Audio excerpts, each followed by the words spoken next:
E o estádio Urbano Caldeira, popularmente conhecido como Vila Belmiro, completou 100 anos no ano passado. No gramado deste templo do futebol surgiram e desfilaram jogadores geniais do Santos como Araquém Patusca, Gilmar, Zito, Pagão, Coutinho, Pelé, Pepe, Pita, Rodolfo Rodrigues, Diego, Robinho, Paulo Henrique Ganso, Neymar, entre tantos outros. As míticas histórias da vila inspiraram 2 jornalistas da região a escrever um livro. A repórter Bianca Midlet conversou com um deles sobre a obra. Uma dica de leitura para lá de interessante nessas férias.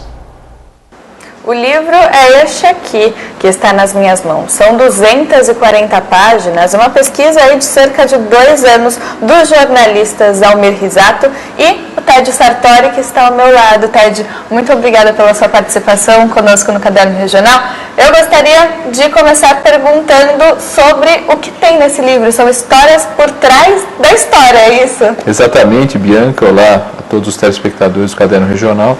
Sem dúvida, são histórias dentro da própria história, né? A gente, em 2 anos de pesquisa, coletou mais de 115 histórias, desde a inauguração da Vila Belmiro, em 1916, em outubro de 1916, até o título paulista de 2016, quando o Ricardo Oliveira decidiu contra o Audax, né? A última história do livro. São histórias separadas, né? Não é aquele livro inventarial, cansativo, o torcedor não vai encontrar que ano foi inaugurada a tal arquibancada ou coisa do gênero, não.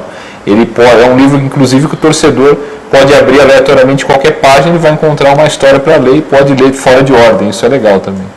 E falando um pouquinho sobre essa pesquisa, né? Foram 2 anos. E como é que vocês selecionaram essas entrevistas? São jornalistas, ex-jogadores? Quem que está nesse livro? Isso, tem jornalistas, ex-jogadores, jogadores atuais. Ex-jogadores a gente tem o Elano, né? Que quando a gente entrevistou ainda estava jogando, né? Já faz um tempinho.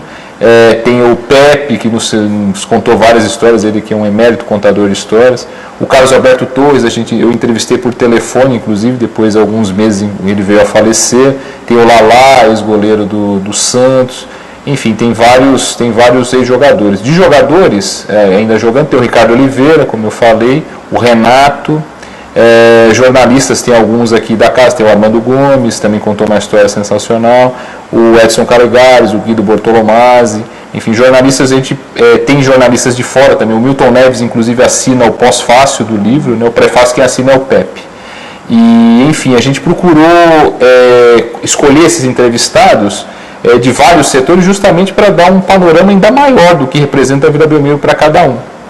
E tem histórias aqui conhecidas e outras não conhecidas do público, né? Então, mesmo quem já é santista fanático vai conhecer aqui um outro lado da vila. Exatamente. A gente tem as histórias públicas, né? Porque a gente procurou fazer inicialmente. Contar os jogos com pessoas que viveram, isso sejam torcedores, jornalistas, ex-jogadores, enfim, dos títulos mais importantes que o Santos conquistou na Vila Belmiro.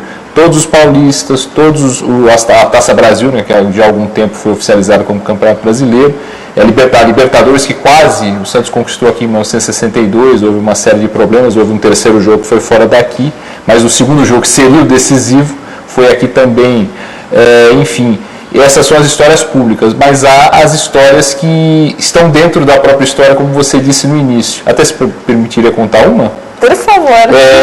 Em 1993, o Santos jogou com o Novo Horizontino uma partida aqui na Vila. Era uma partida decisiva, era na fase semifinal do Campeonato Paulista. O Santos precisava ganhar para pensar ainda em ser finalista daquele campeonato. E o Santos acabou perdendo para o Novo Horizontino por 3-2, só que o jogo não acabou. No ataque pela direita houve uma invasão de campo e queriam bater no árbitro, o João Paulo Araújo, que era um árbitro forte.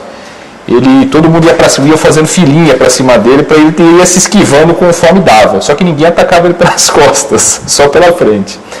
Aí eu entrevistei o João Paulo Araújo, hoje ele não apita mais há muitos anos, ele mora em Piracicaba.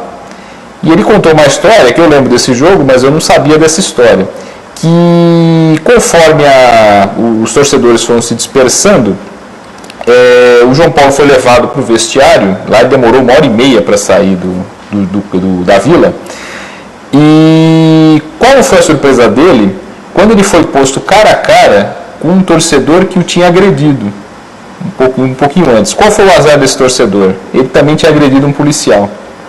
Aí o que o policial falou para o João Paulo Araújo? mostrou o cara e falou, olha, João Paulo, fique à vontade para descontar. Aí eu perguntei, mas você descontou? Sim. Descontei ele lá no vestiário. Depois de 1h30 ele saiu de camburão e tal, porque o jogo foi muito intenso, né, depois dessa invasão toda. E uma outra historinha só para terminar, uma outra história interessante, que foi até o Almir que conseguiu essa história. Ele entrevistou o ex-presidente Marcelo Teixeira, quando na sua primeira gestão à frente do Santos, 92, 93, havia um projeto da Vila Belmiro ficar toda verde, o entorno da Vila Belmiro ficar verde. Por que isso? O Santos não vivia uma boa fase e era muito suscetível a pichações, né? Então, com o muro normal e tal, você picha, passa tinta e tal, nunca fica o serviço bom. E alguém sugeriu que se crescessem trepadeiras em torno de todo o entorno da Vila Belmiro, aí você não teria esse problema. Você pichar, não daria para pichar, não daria para fazer nada.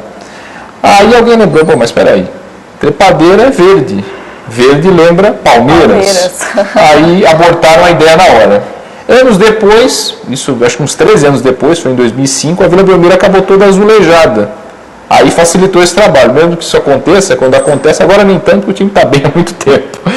Mas quando isso acontece é mais fácil de limpar, né? Era o caso da trepadeira também, mas a trepadeira foi abortada. Mas a maioria das histórias, tem uma do Ricardinho, também enfim, se eu for contar a história, vocês não vão comprar o livro. Mas tem história pra caramba. Tá certo, muito obrigada, Ted. E olha, o livro está aqui, R$52, agora vendido na Realejo Livros, é isso? Pela internet também, a Realejo tem um site na internet, em breve vai haver uma distribuição maior para outras livrarias, mas no momento são os pontos de venda. Muito obrigada pela sua participação, Ted, e sucesso nessa nova empreitada. Irineu, é com você. Obrigado. A livraria Realejo fica na Avenida Marechal Deodoro, número 2, no Gonzaga, em Santos.